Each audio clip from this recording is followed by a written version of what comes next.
Cyanide Studios is a developer I appreciate. While their projects never quite hit the mark of mainstream acclaim, they've maintained a comfortable niche of RPG, stealth, and strategy games in recent years that speak to the talent at the ambitious French studio, which is why I was excited to hear they were working on an official Call of Cthulhu RPG. Unlike most developers, I had faith they'd do the property justice, while capturing a unique tone rather than just slapping an Arkham Noir skin on top of a traditional RPG. And I was right about one of those things. Call of Cthulhu is most certainly unique, but not in any ways that are flattering. What struck me with Terror First was the narrow, non-adjustable FOV and some questionable camera effects that left me with notable motion sickness more than once. Then, I was absolutely horrified by the awkward script, accompanied by some of the stiffest animations I've ever seen, by subtitles that sometimes aren't even capitalized right, let alone have word choices that don't match the spoken script, by the disparity of the quality of some of the voiceovers, which range from good and uncanny to small-town theater production actors. Madness found me in several one-off gameplay ideas that could have stood to be better expanded upon. There's mediocre stealth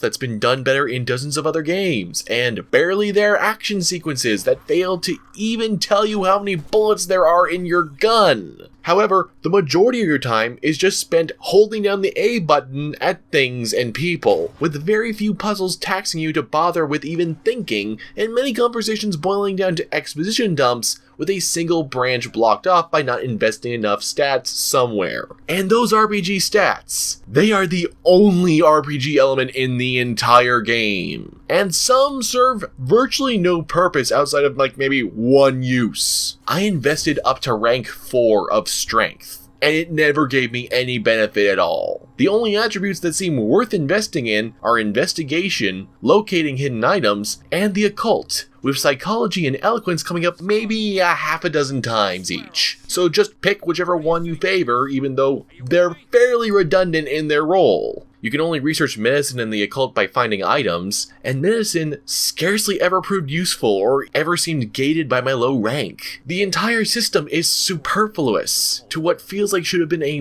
much larger game. Oh, and did I mention that Call of Cthulhu is, for an RPG, virtually linear? Because it is. Even the game's crime scene reconstructions, which raised more questions for me as to how the hell does this work than the actual main mystery, and they're just simply walking around and interacting with items one after the other. While the game's setting initially gives you this illusion of maybe a small sandbox of an island to explore, you soon realize that instead, you're gonna visit a handful of locations repeatedly with slight changes to set dressing. I'd like to say this was in the vein of Dishonored, but at least Dishonored actually made the return missions feel fresh and influenced by your choices. Not like you're just revisiting the same 5 sardine cans over and over. Most of your decisions result in little more than shifts in tone for a few conversations, right down to the game's conclusion. I won't spoil it, but despite apparently reaching psychotic in the game's sanity meter, the only other metric you'll be measured by as it arbitrarily ticks down at varying amounts due to supernatural occurrences, I was free to choose either the game's equivalent of a good ending or a bad ending. If all this seems painfully familiar to you, that's probably because you played Bloober Team's Observer, which essentially offers everything here except vastly better told, with some genuine investigation asked of you, no pointless shooting sequence, an immensely richer aesthetic, and a polish just not present here.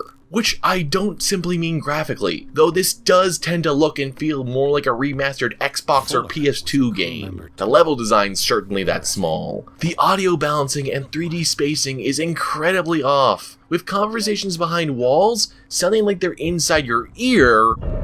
Dear Francis, invaluable information for my research. Kill me! Kill me! What?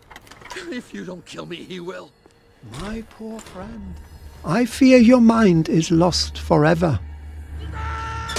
while someone mere feet away from you sounds like they're across the ocean. You have to rely entirely on patrol patterns and visuals to identify the locations of enemies in stealth encounters. Clothing and animations tend to glitch out in weird ways that you can't tell me didn't come up in QA testing. There's a variety of assets and even the lead voice actor lifted from Vampire, and sadly, in this case, you can really tell he's struggling to hide his accent and make this work. A good old story of blackmail in a speakeasy. The menus are fine, but it's really obvious they're from another game. Characters who can optionally accompany you, which in of itself is a novel idea, will vanish from some cutscenes, only to reappear later. Conversations sometimes seem to be missing whole lines of spoken dialogue, jumping ahead. Can you tell me about her? We all knew she was famous on the mainland for her paintings. Other times, the dialogue is intensely inconsistent. Not to mention, your camera sometimes gets lazy and won't just focus on the person you're talking to, forcing you to adjust it with the right stick for the duration of an entire conversation. This is not comfortable to do. And there's so much damn telling without showing. It's a first-person adventure game, yet almost every single cutscene is in third person, raising the question as to why bother with first person if you won't let any meaningful story beats happen. The only horror that occurs in gameplay tend to be the most minor and unsurprising. The game gets a little better about this towards the end, but by that point you've just stopped caring and want it to be over. Bugger me, the closest the game even has to a puzzle boss fight expects you to find a note tucked behind the object that starts off the fight, which I did because I'm the sort of person to look that hard. But a lot of people aren't going to do that, and if you don't, you're left in a trial and error hellscape. The only benefit is that the leaning and kneeling mechanics are properly used. I wish I could say the same for the puzzles, but I think I genuinely solved at least one completely by accident. Lighting and shaders seem off at times, especially whenever glass is involved. There are cyberpunk style audio cues and effects that don't even fit the setting and raise even more questions about this reconstruction mode. There are characters and subplots given setup that amount to nothing. And in at least one case, the entire internal logic of a scene didn't make a damn lick of sense. The only thing that truly saved my patience enough that I carried on to the end was because it's such a damn easy game to play that you can finish it in 2 sittings with little issue. Pre-launch claims insinuated it would take about 12 to 15 hours to clear. I beat it in 8. And that's with meandering about and trying to do what I took to be side quests. The sole sequence that was a highlight for me has to have been the asylum, because for the briefest moment, you see payoff for your character build. There's meaningful options that alter how you handle the situation. A serious risk if you're caught. Weight to the circumstances with a clear through line on how the plot must proceed. And it's over so quickly that it made me genuinely disappointed. Which is a pretty good summation of my experience with Call of Cthulhu. I'm not mad.